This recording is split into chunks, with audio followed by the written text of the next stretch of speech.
Halo semuanya, perkenalkan nama saya Rangga Faijal. Di video kali ini, saya ingin membahas tugas yang diberikan oleh Ibu Wari Puspitasari mengenai apa itu ERP, modul-modul SAP dan fungsinya, submodul dari modul SAP, dan yang terakhir, keterkaitan integrasi antar modul SAP.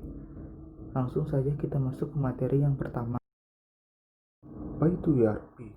ERP adalah singkatan dari Enterprise Resource Planning, yaitu ialah paket sistem dan software yang digunakan oleh perusahaan untuk mengelola kegiatan bisnis harian mereka, seperti pengelolaan keuangan, pengadaan, produksi, proyek, SDM, dan lain-lain. Sistem ini dapat memfasilitasi bisnis dengan informasi yang real-time dan akurat sehingga Anda dapat membuat keputusan bisnis dengan baik berdasarkan data yang dihasilkan. Di pembahasan kedua ini, saya ingin membahas modul-modul SAP beserta fungsinya. Di sini saya ingin membahas 11 modul SAP beserta fungsinya. Yang pertama adalah the sales distribution, yang kedua material management, yang ketiga production planning, yang keempat quality management, yang kelima plant maintenance, yang keenam asset management, yang ketujuh human resource management, yang kedelapan project system, kesembilan financial accounting, yang 10 controlling, dan yang terakhir workflow. Modul yang pertama ada yang namanya sales and distribution. Fungsinya untuk meningkatkan efisiensi atas aktivitas yang terjadi di dalam perusahaan dalam hal pemrosesan atas pesanan pembeli, misalnya penjualan, pengiriman, serta penagihan. Yang kedua ada yang namanya material management.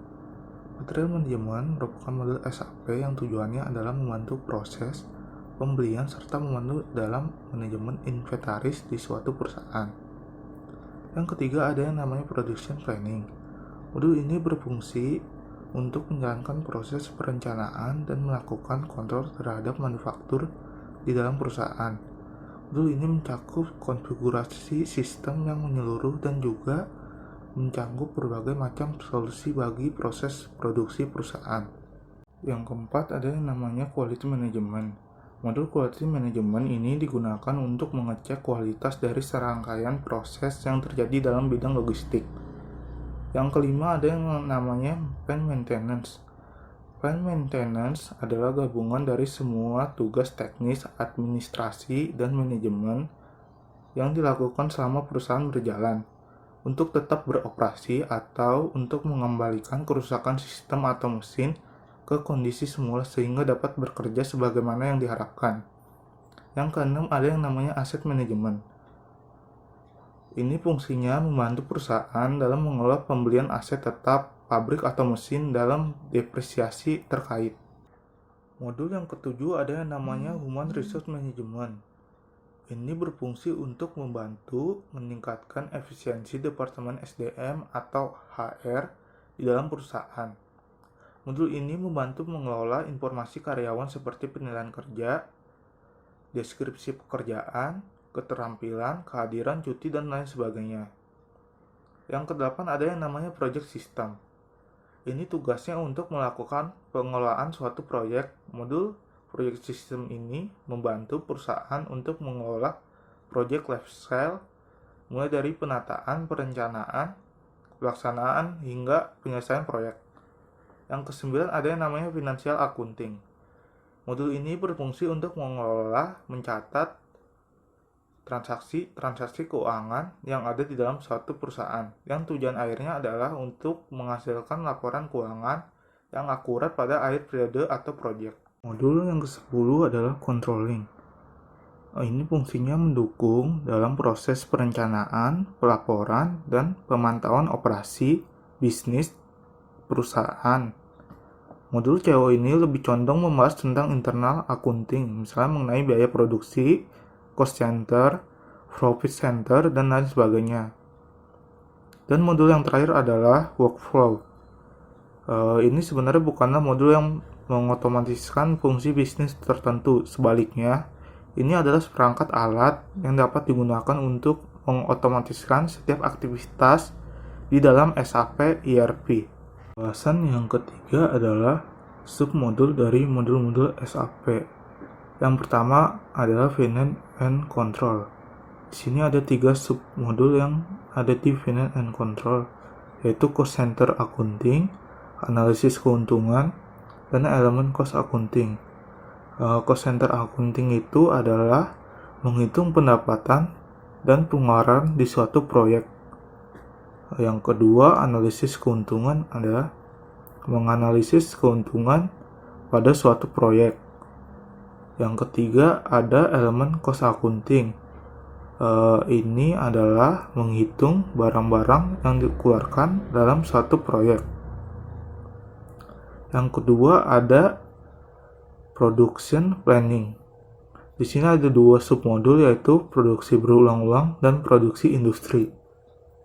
Produksi berulang-ulang ialah hasil produk tidak berubah untuk jangka waktu yang lama, produksi berlangsung dalam jumlah total, dan tidak dalam bentuk lot individu. Yang kedua ada produksi industri. Ini ialah industri di mana menghasilkan bahan berubah dengan masing-masing lot dan biaya dihitung sesuai pesanan atau order dan banyaknya quantity. Yang ketiga ada the sales and distribution. Yang pertama the sales, yaitu menawarkan suatu proyek atau produk pada perusahaan. Yang ketiga ada billing, yaitu penagihan pembayaran apabila suatu proyek telah selesai. Yang ketiga ada pricing, yaitu menawarkan harga pada suatu proyek yang telah dibuat. Yang keempat ada material manajemen. Yang pertama subnya ialah consumption based planning, yaitu merencanakan pembelian barang pada suatu perusahaan. Yang kedua ada yang namanya purchasing, yaitu pembelian barang atau material pada suatu perusahaan.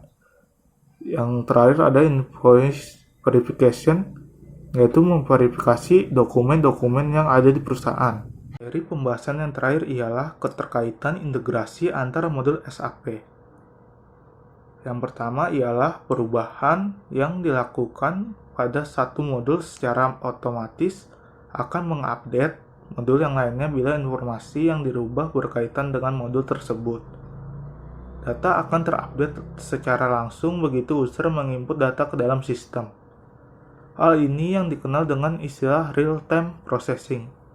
Yang kedua ialah integrasi secara sistem bisa terjadi dengan syarat bahwa seluruh perusahaan harus menggunakan satu sumber data yang sama baik untuk data customer, data produk, maupun data vendor. Sekian pembahasan materi dari saya. Semoga video ini dapat bermanfaat bagi Anda. Saya ucapkan terima kasih.